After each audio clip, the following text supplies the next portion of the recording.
Shock the system. Bulletcast for life.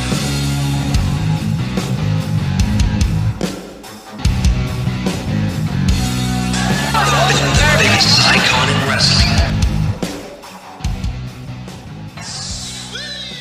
Hey, what's going on, ladies and gentlemen? I'm your host, the microphone messiah, Phillip Antwine. And on the line is the Canadian Destroyer, Brandon Tanguma. How's it going, dude? Phillip, it's going great. We're doing a podcast we've never done before. We're just getting on strictly to talk AEW Dynamite because they had a special show this weekend. Not special in terms of what really happened, but because they got booted for the NBA playoffs. First of many to come. I don't know, dude. I thoroughly enjoyed this episode of Dynamite. We're recording on a Monday. It's going to be released after we record, and this is going to be the 5th consecutive day of content we've put out. You know, Friday was the debut of Into the Stratosphere. Saturday, we go Thursday Bulletcast, Friday Into the Stratosphere, Saturday the Takeover recap, last night SummerSlam recap, and now today we're really just doing the damn thing, bud. Got to do it for the people. Got to give the people what they want. Absolutely. So, strictly Dynamite recap. This took place, 2 days ago? I think that's what happened on the 22nd of August, Saturday Night Dynamite. Do we know if they started at 6:05? I know they didn't start on time because I had the DVR set for it. I was watching NXT, wasn't paying attention to Dynamite, and unfortunately I completely forgot that the basketball game was beforehand, so I didn't do a extension on my recording. So the back half of Dynamite I didn't technically see on my television. I had to go and find out some other means to watch it. Absolutely. Well, ladies and gentlemen, if you have a Roku, get your TNT Drama app. You can watch it on your phone or watch it on your Roku device, ladies and gentlemen. Roku, it's the way of the future, absolutely. All right, so we are going to talk about AEW Dynamite. Here we go. We start off the show with FTR, Forever the Revolution, Fear the Revolt, whatever they are. They take on Private Party. They're half full of cranberry vodka. Isaiah Cassidy and Marcus Quinn. It was loud, and I liked that. I liked that a lot. Nice high energy to start off the show. FTR really using the rules that they've had put in place during their matches, such as the tag rope being in place and legal tags and all that other stuff. Tully Blanchard, he accompanied them to the ring, and whatever Blanchard's been telling them is helping them get the job done. They defeat Private Party in a very, very competitive match. I really like this. Brandon, what say you? I thought this was a solid tag team opener. I was very intrigued to see what they did because they had the crossover of the basketball game to see if they tried to throw out their big stars, whether that be the Elite, the Cody TNT title match. But I think we kind of understand why they didn't do that at the beginning of the show because of what happened at the end of the show, obviously. The Private Party, I've kind of sat here and said I'm not the biggest fan of them. I'm not a big fan of their style. I like the spotty type of matches, but I just feel maybe they go a little bit too over the top. But I think with FTR in this match, they were able to ground them, and they really were able to, not make them do all the high fly spots all the time. So when they did do those spots, when they made their comeback, it made a lot more. It hit a lot harder and made a lot more impact on the match, I believe. Absolutely. It's those clash of styles where the guys that are the quote-unquote spot monkeys and then the straight shooters like the FTR, when they clash, it all works well. That's why I think when eventually we do get the Young Bucks versus FTR, it's going to work very well. And there'll be actual fans in attendance for that whenever that does happen. So it's probably one of the reasons why AEW wanted to make that move and get fans in attendance for the upcoming episode of Dynamite on Thursday. Alright, we move on from that. We get to Mox. He has a backstage promo. He talks about how MJF, I like you, kid. You could be the future of this company. You could hold it down for the next 25 years. Only got 18 months left. But he tells him that become a man, stop living in your mom's basement, stop being a virgin, get the job done or whatever. But you're not going to get the job done against me on September 5th at All Out for the AEW World Title. What'd you think of Mox's promo? I think consistently Moxley has been cutting really good promos dating back to, when he first came in the company, but I really enjoyed this. I think it was a good promo because he was able to build up MJF and he put him over, but he said, your time isn't now. Your time is up. His time is now. No, You that's can't not see how it me because goes. the shine is now. It's the franchise. We're not doing that. We're not. Yeah, Wrong, it's wrong not company. karaoke Wrong, time. wrong company. Wrong company. Yeah, but I mean, I liked what he said. I didn't like the mom's basement and Virgin line. I mean, I just feel like that's kind of played out, and I think it kind of demeaned MJF a little bit because he was building him up so much, and then he kind of just I don't know if I'd say took all of his credibility away by saying that, but it was kind of like an eye rolling thing for him to say that. But it's very straightforward, simple. You know, you're good, but you're not good enough to beat me right now. Yeah, yeah, absolutely. And then we move on to Maxwell Jacob Friedman in his promo, or not promo, but his campaign headquarters. He cuts a promo. He has a neck brace on. He has a walker with a very lavish Burberry cloth draped over it. You know, he talks about how the paradigm shift it's deadly, and he says who's next. Could it be Wardlow or whatever? Then he has his attorney with him, Mark Sterling, and Mark Sterling has drawn up a contract for John Moxley to sign, banning the paradigm shift for their match at All Out. John Moxley's a horrendous human being. How dare he do this to Maxwell? Yeah, it's just more over the top shenanigans from MJF here. I mean, I thought it was good. I think the lawyer actually, I don't know if he say he helped the promo out, but I did think the lawyer was a nice little touch. It's just simple, straightforward booking right now with MJF being that over the top heel, selling the hell to kind of a comedy effect, I would say, but I still don't think it, downplays the paradigm shift. And I think obviously we're leading towards something or another where the paradigm shift will be banned and Mox will be like, okay, I'm not just a one trick pony. I can beat you however which way I see fit. Maybe that's another reason why he added a little bit more grappling, a little more submission based stuff with that Brian Cage match last month. So maybe that's the finish we get. Possibly. Yeah, man. Yeah, Mark Sterling. I'm gonna have to try to get him to be the attorney for the Bullet Cast. I think he could be a very good asset to us, Brandon. Absolutely. All right, we move on to the Natural Nightmares, and Jurassic Express. They go on to defeat the Lucha Bros and the Butcher and the Blade. No bunny. It was like an 8-man tag match. There was a whole bunch of stuff that happened. The Butcher and the Blade and the Lucha Bros didn't see eye to eye, and therefore it cost them the match. And then we get Eddie Kingston coming out and said, "Come on, Pentagon, you're one of the most sadistic luchadors ever. Ray Phoenix, you're one of the greatest luchadors ever. Butcher, you're one of the most badass men in this company. Blade, I know how talented you are. We've traveled up and down the road together. You guys want to be successful? Follow me. Come on, group hug. Let's do this." So I've been very vocal on In the Click about Eddie Kingston getting a faction, starting the LAX faction, but it's kind of happening. You have two luchadors in there, but I wanted him to be the leader of a faction or of some sorts because I think the guy's extremely talented on the microphone and he can help all those guys. And I guess that's what we're going to get, Brandon. Yeah, the Eddie Kingston stuff, I just felt like it came out of nowhere.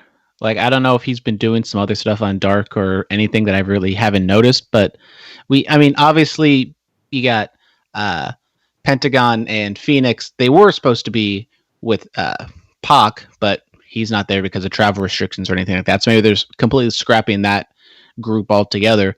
But I mean, the match itself, 13 minutes, you got 8 guys in there. It's going to be kind of spotty, fast paced, all over the place. And it's kind of hard to really get your bearings and really tell a decent, coherent story.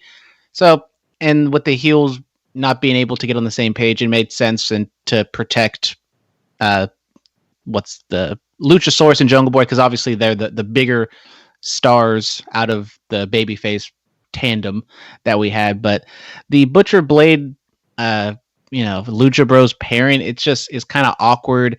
There was no real story behind it on why Eddie Kingston comes out and gets them all together. Like, okay, yeah, he cut that promo saying we traveled up and down the roads and I know all of you guys, so all of you guys have to come together around me and we can be best buddies and let's hug. And then Eddie Kingston winked at the camera, which I don't know if that was supposed to be, okay, I'm trying to get one over on these guys or I'm being too cute. I don't know what that was about.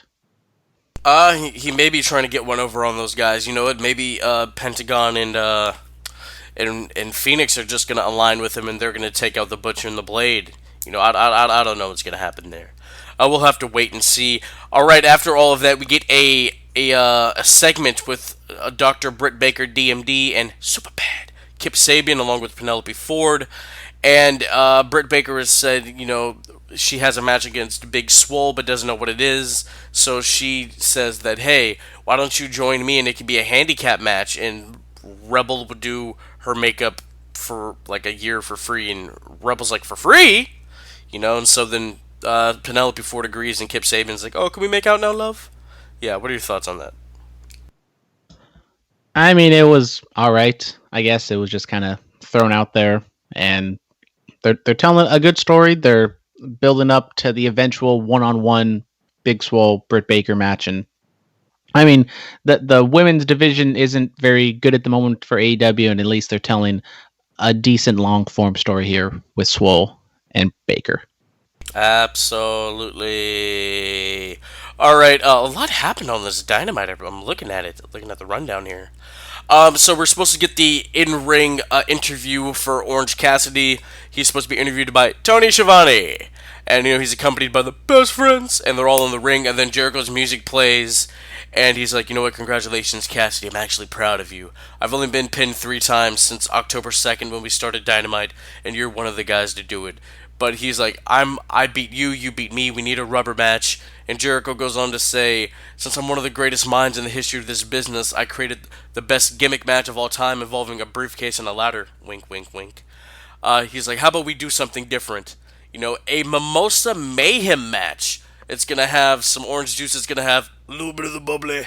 And the only way to win, pinfall submission or tossing your opponent in that bubbly orange concoction. Brandon, are you excited for Mimosa Mayhem? I don't know if I would say I'm excited for it, but this definitely is another different gimmick match, courtesy of Chris Jericho. I think it is a good blending, one might say, of both these guys' gimmicks. And Chris Jericho at the moment, he's not going to go out there and have 5-star classics by any means. He's just out there, have fun, tell a good story. And that's what he's doing right now with Orange Cassidy. And I mean, obviously, you can win however means necessary, but we all know how the match is really going to end. Someone's getting dunked in that mimosa. Or, I mean, yeah. Or a pinfall could happen and somebody gets dunked or whatever. Or Jericho could win and then he gets dunked in it anyway. That's a possibility. So, Cassidy agrees. He throws up the thumbs up. That's not the only thumbs up we'll see in this episode of Dynamite. And, so Jericho's like, I need my friends out here. Let's celebrate. Let's toast them. And then he's like, get them, boys.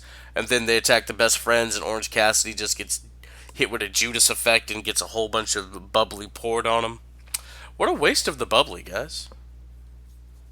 I mean, we've seen this a bunch of times already in this feud where Jericho beats up Cassidy, but there's only 2 weeks until the show actually, until the match starts. So they don't have to go back and do this all the time. So maybe we're going to get something, promo or not a beatdown segment, because it feels like they do that all the time with Jericho and Cassidy.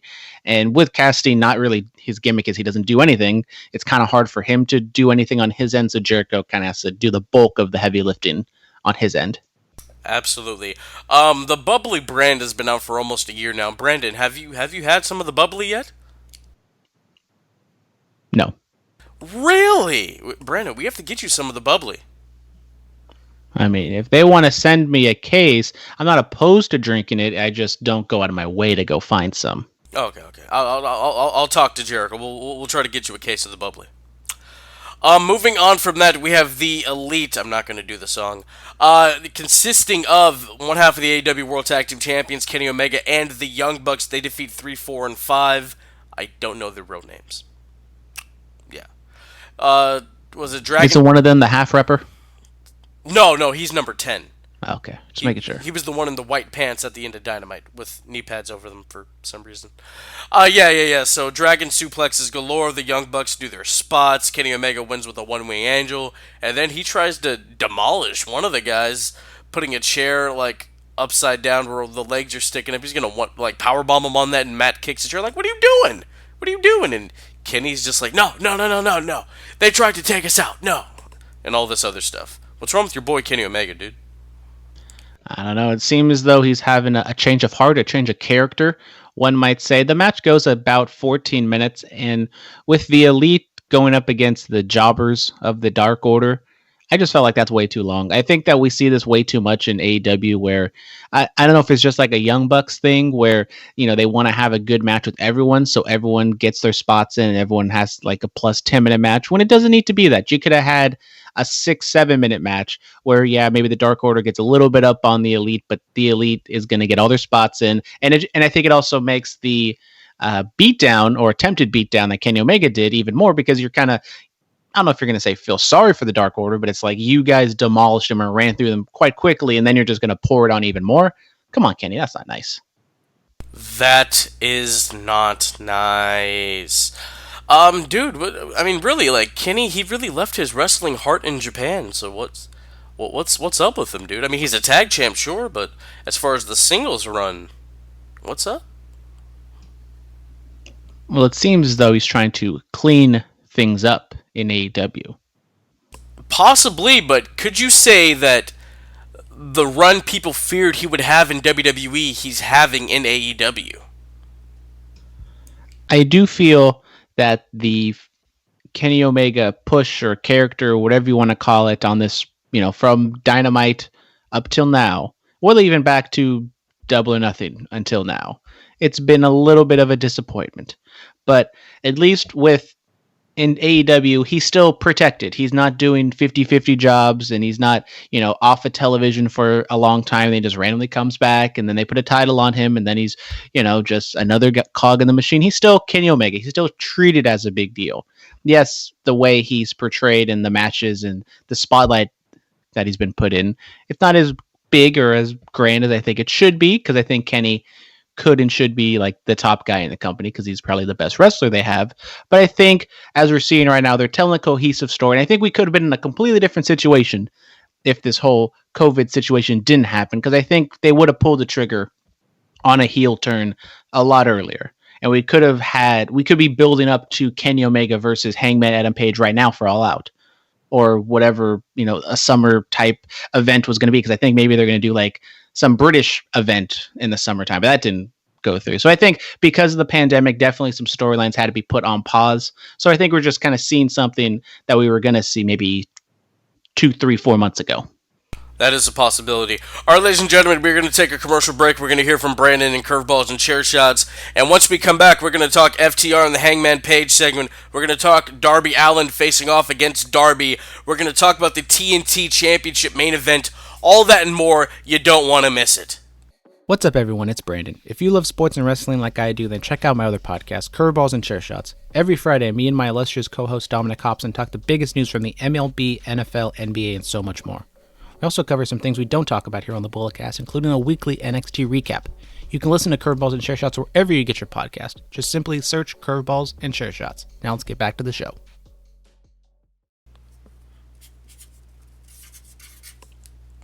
All right, ladies and gentlemen, and we are back. So, before we went to commercial break, I told you we were talking about FTR and Hangman Adam Page. Backstage, Alex Marvez is with FTR and Tully Blanchard talking about the Tag Team Gauntlet that's going to be taking place next week. So it's simple. Two teams square off, and then whoever gets eliminated, the next team comes out, and the last team to enter this Gauntlet match is FTR, and the winner of that face Hangman and Omega at All Out for the AEW World Tag Team Championships. Hangman comes into the first, like, where you guys been? I'm dry. He downs whiskey or whatever, and then cracks open a Bud Light. And, yeah, man, what do you think of this? The promos and everything, I thought it was good. Did someone say gauntlet, Phillip? Is there a gauntlet on the horizon? There's a gauntlet on the horizon. Well, there was a gauntlet on Saturday where me and my team went up against another team in the gauntlet in Warzone. If you'd like to see some highlights of it, you can go over Curveballs and Chair Shots on the Instagram. Got a great video montage over there. Did you win? Yeah, damn right we won. I'm glad you won something. 124 to 86. It was not even close. Look at you, dude. Bring some of that energy to these predictions, dude. Hello? Why you gotta hate on me like that? I'm just playing, bud. But seriously, thoughts on the... Don't hate on the Sasha Banks of this podcast. I will not.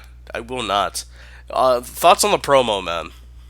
The promo, I thought it was good. They're continuing with the story of Hangman and FTR, continuing with their friendship. I would assume we get FTR taking on Kenny and Hangman. We haven't really seen Kenny and Hangman, be together that much recently. Like they haven't done too much character development. And yeah, Kenny is kind of being a heel, but he's kind of being a heel like on his own terms, doing the stuff with the Young Bucks or whatever.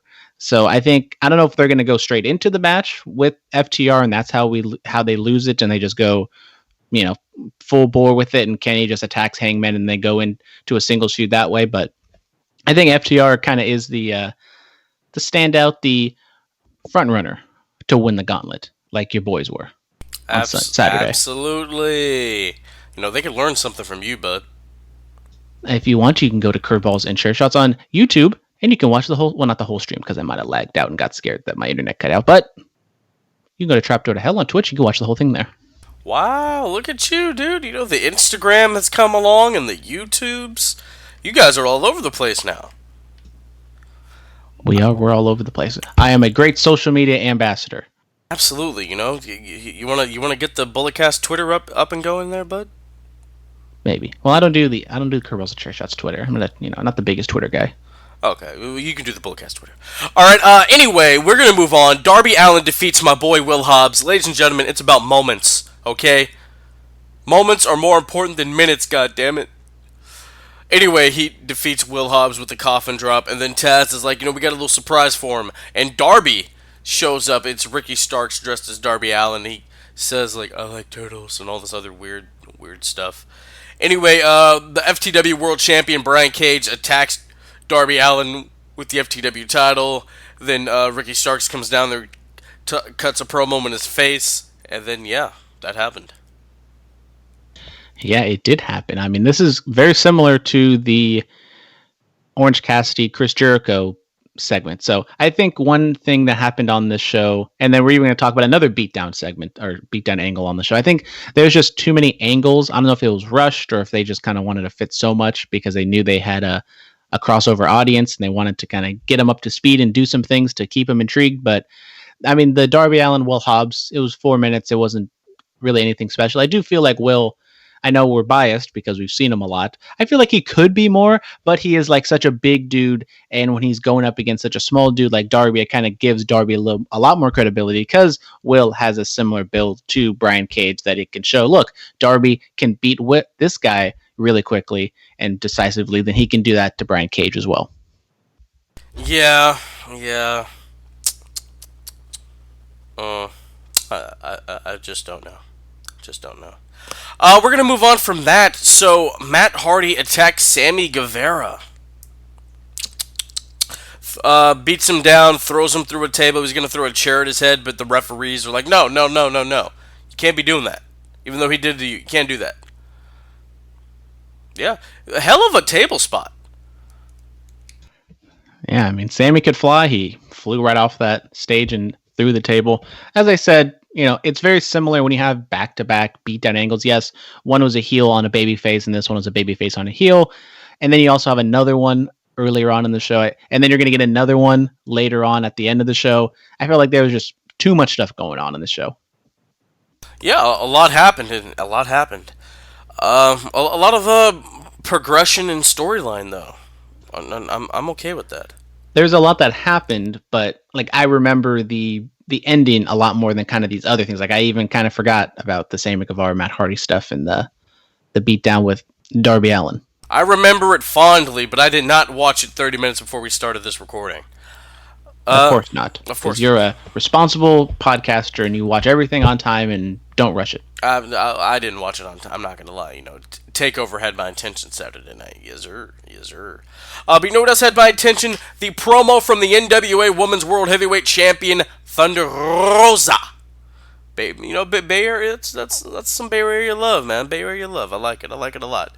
I've been very vocal on In the Click about grab women from the NWA. Like, let's bump up this women's division. They've finally done that. So it looks like at All Out we are going to get Thunder Rosa versus Hikaru Shida for the AEW Women's Championship.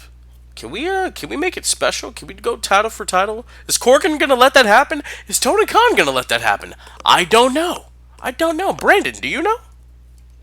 I do not know, but I will pretend like I know. So full transparency, this is when my DVR cut out, so I had to go on the tube of you to watch this stuff. But I watched the promo, and I like Thunder Rosa. I've seen her in APW a few times, and I think she's talented. Haven't seen really any work of hers in NWA, but I think bringing her in, I like the concept. I like the idea of her and Sheeta having a match, but it just kind of came out of nowhere. I mean, we have Ricky Starks who came from the NWA. We get Thunder Rosa from the NWA. I don't know if this means that there's really like a full-fledged relationship there where we're going to get some trading of talent back and forth, or if it's just NWA trying to get some TV publicity from AEW. But I mean, hopefully they do a little bit more next week and the week after to kind of build up this women's match, because I desperately want the women's division to be a lot better than it actually is. And when you have a talent like Thunder Rosa and Sheeta, I think you definitely can do something with that division if you have talent like that. No, yes, absolutely, 100%, 100%. We just have to wait and see. All right, the finals of the Women's Tag Team Cup. I forgot this was even going on. I really did. I'm actually shocked because Diamante and Ivelisse defeated the Nightmare Sisters, consisting of Brandy Rhodes and Allie. They were accompanied by QT Marshall and Dustin Rhodes, the Natural Nightmares. Yeah? Yeah, so as I put over Thunder Rosa and how kind of, not excited, but how I'm looking forward to her match with Sheeta, just because I feel like it can be a different level of what we've seen from AEW's women's division. This is what the opposite of what I was kind of talking about, what we've seen from the AEW women's division from the first place. I mean, they kind of built it up at the beginning that this tag team tournament was going to be something special, and then they just throw it on YouTube, really don't advertise anything on their normal Dynamite show, and then they throw this finals out there on the regular TV show, which, like, I feel like they could have done a lot better in terms of like star power or work rate, because the Nightmare Sisters, Brandy and Allie, especially Brandy, I mean, it just wasn't pretty. It was not good. Like every time they were trying to do stuff, I mean, the match went 10 minutes. It was. This was 10 minutes? That's what's saying here on my report. Oh, Jesus. Oh, God. Oh, Jesus. Luckily, I watched the YouTube clip, so I only saw about like 4 or 5 minutes of this. Oh, lucky you. I saw the whole damn thing. I mean, they tried to spice it up. They had Veta Scott, who's an indie veteran, on commentary. They had Shaw Guerrero, daughter of Eddie, and Vicky Guerrero be the announcer. And they had your girl Medusa award them with the Tag Team Cup, but, they didn't even care about the cup. They just held up their flags. That really puts over the prestige of the cup. Now, Yeah. Big Swole, someone who they've been putting over a lot, putting a lot of TV time in, mostly Britt Baker side than the Big Swole side. Why wouldn't you give her the opportunity with Big and Little Swole, Nicole Savoy, have them be the champions? Like, yeah, I know Diamante and Ivelisse, they were the, they were on TV. We've seen them before, but I feel like if you had Big Swole win this, because especially if this like tag team cup thing isn't going to be a normal thing all the time. Like, why don't you just put it on one of your top women, just another accolade for her? I know Nicole Savoy, who knows what she's going to be doing with AEW, but I feel like you can put a lot of the emphasis on Big Swole and have it be about her winning the thing. Yeah, or if I kind of wish Britt Baker was healthy, so her and Rebel Reba could have taken this thing home. I think that would have been nice. Yeah, would have made it at least feel important, because Britt Baker, we'd never hear the end of it. Exactly. I mean, I wasn't like super looking forward to this tag team cup. I just had a little higher expectations that they could have done more with this. Yes, absolutely. All right, ladies and gentlemen, the main event of AEW Dynamite on Saturday night, it was for the TNT Championship, the championship of America's Greatest Network. The Prince of Pro Wrestling, Cody, don't call him Rhodes, defends against the Exalted One, Mr. Brody Lee. No offense at all by the American Nightmare. Brody Lee, with the Discus Lariat, is your new TNT champion. I saw the spoiler that he won. I was like, okay, maybe the match was pretty hard hitting. No, this was completely different from any Cody Rhodes match I've seen with AEW or even on the Indies, Ring of Honor, whatever, man. No offense at all. He got demolished. They made Brody Lee look like a badass. They did. They really did. He's trying to be interviewed by, Tony Schiavone, and Brody Lee's like, people like you have held me down, and then they started attacking Arn, and like people like you have held me down. They pulled Cody off with a stretcher. He gets hit with a bag in the head, and they pull out Dustin and QT. They were attacked backstage, and Anna Jay she puts a sleeper in on Brandy, and she's put to sleep. And then the contents of the bag are poured out on Cody. It is the original TNT Championship, that silver-plated title. And Brody's like, I told you that one's yours. You can have that one. This one is mine. This is the most badass the Dark Order has ever looked, in my opinion. Yeah, I very much enjoyed, the entire whatever stuff that happened on this entire angle, and including the match. I mean, very one-sided, as you said. Cody didn't really get any offense, and they were building towards this a little bit. They kept asking and saying, okay, Cody is wrestling almost every single week, defending this title, having these long form matches. How long can he last? And I mean, maybe you could have built it up a little bit more and like have that question lingering, because they didn't really do anything to build up the match during the show. Like, yeah, they might have had some advertisements for it, but I wish we could have seen like a promo from Cody and like him maybe being a little weary about Brody because he's such a monster and he's a little beaten down, and you can kind of hint at it. But then Cody's going to put on a brave face, and then in the end, he just gets demolished. And then the ending segment, I thought I thoroughly enjoyed it. But as I said earlier, if you're going to do a beatdown angle like that and so severe, then don't have 3 other beatdown angles on the show as well, because it just kind of takes a little bit away from it, because we've seen it so much. Like, yes, this one was the biggest, the baddest, but just, did you really have to have Matt Hardy beat down Sammy Guevara? Did you really have to beat down Orange Cassidy again? Just do the match announcement and, walk away from it. I mean, that's not how Jericho rolls. He has to get his point across, I mean, the Sammy Guevara thing, he threw him off of the platform. I mean, I didn't really see the beatdown because, commercials and all that other stuff. All I really saw was, him get hit a couple times and thrown through a table. But this beatdown, this was the main event beatdown of the night. And Brody Lee, he looks like a badass. Ladies and gentlemen, join darkorder.com. It's a movement. It's a revolution. It's a way of life, bro. Please, join darkorder.com. Brandon, are you going to join? I might join just so I get the free chilies. Absolutely. After I finish hanging up some posters for Maxwell's campaign, I'm going to have to hop on darkorder.com and do this. I guess that's it. That is our recap of AEW Dynamite! Oh, I can hit you with it. I like that. Dynamite's going to happen Thursday night. We record the Bulletcast Thursday afternoon, so maybe Friday, Saturday we'll do our other recap of it. That's the next time you're going to hear from Brandon and myself is Thursday. Any final words for the people, Brandon? Don't be stupid. Don't be stupid. Wear your masks. Yeah, I'm talking to you. Talking to you. Stay clean, stay strong, stay safe, stay quarantined. Diamonds are forever, and so is the microphone messiah. Yeah.